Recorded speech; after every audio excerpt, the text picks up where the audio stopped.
Hi, I'm Greg DiNapoli. I'm from New Jersey, and this is my model of One World Trade Center, also known sometimes as the Freedom Tower.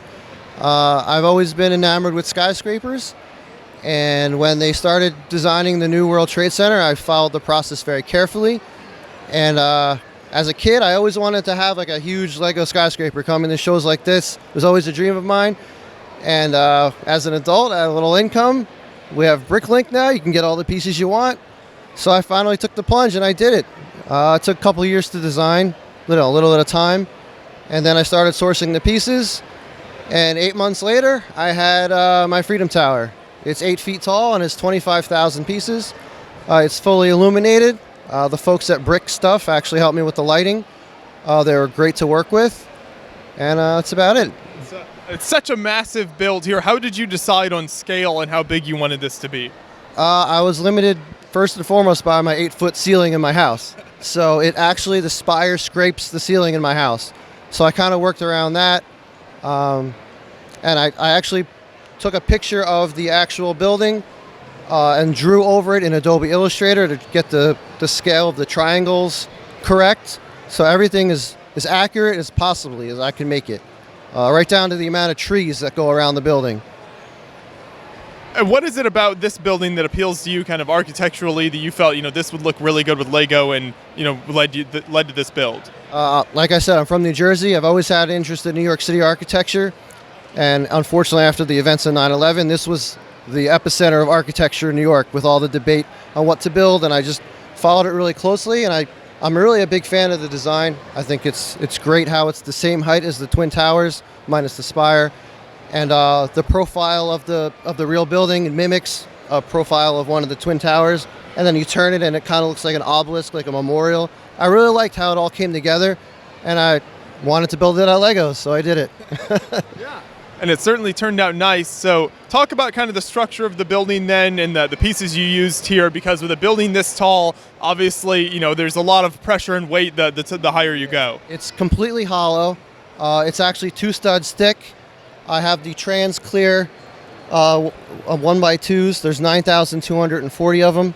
When I was done, you couldn't find any more on Bricklink.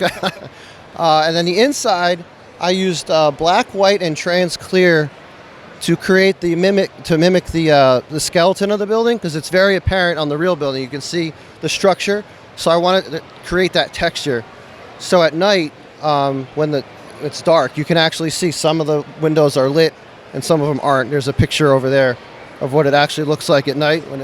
I really wanted to create how it looks lit up also, because that's a big part of the building too. So, and I did the spire lights in red, white, and blue, because they have those frequently at the real building also. And there's a blinking light up top, which mimics the rotating beacon at the top, and then the little flashing red light at the top. So I tried to catch every detail I could in this. Right, those lights really add those realistic details that you see when you look at the real building. Yeah, the texture of it. I really wanted to recreate the texture of it. It actually took a couple tries to get it right, but I think I did a good job. So as you were researching this build and how you wanted it to come together, were you going up in the building itself, taking photos of the building? What was that process like? I actually visited it twice while I was building it. I also did a lot of Google Earth, images on the internet, and I actually looked at a lot of the other models. It's not the only one. There's several Lego models of it in existence. There's the 26-foot one in San Diego at Legoland. Adam Reed Tucker has done a version of it. His was clear. And there's in the Legoland Westchester, there's also a version. So I kind of was looking at how everybody did. They're all different scales, and mine was going to be another scale. So I was trying to take all the elements and put my own spin on it and put as much detail as I could into it. And how does this break down for transport with this tall of a building? I'm guessing it doesn't move all as one piece. When I first built it, it was only 3 sections: the podium, the spire, and this whole blue section. And that was really challenging, picking up 5 feet of Legos and lining it up. So for this show, I actually changed it and I cracked the blue tower into 3 sections. So now I can more easily stack them. So it become much easier to move around, because it was very difficult to move it around at first. When I first built it, I wasn't really planning on taking it out. It was going to be in my house. But as I got asked to bring it places, I made it a little easier to take it apart. So. And down here on the ground level, we have some great kind of micro building techniques and details. So Take us through some of those, some of the favorite little details you were able to put in there. I actually just added the little trophy size figures to try to bring some life to it. I put so much time and effort into making the street as realistic and as detailed as possible to the real setting. So I wanted to add some people to add like a little element. I had a custom traffic light made for the crosswalk. The street that the Trade Center is on is actually an angle, so I used the wing plates to create the angle. The trees, there's the accurate amount of trees and placement as the real thing.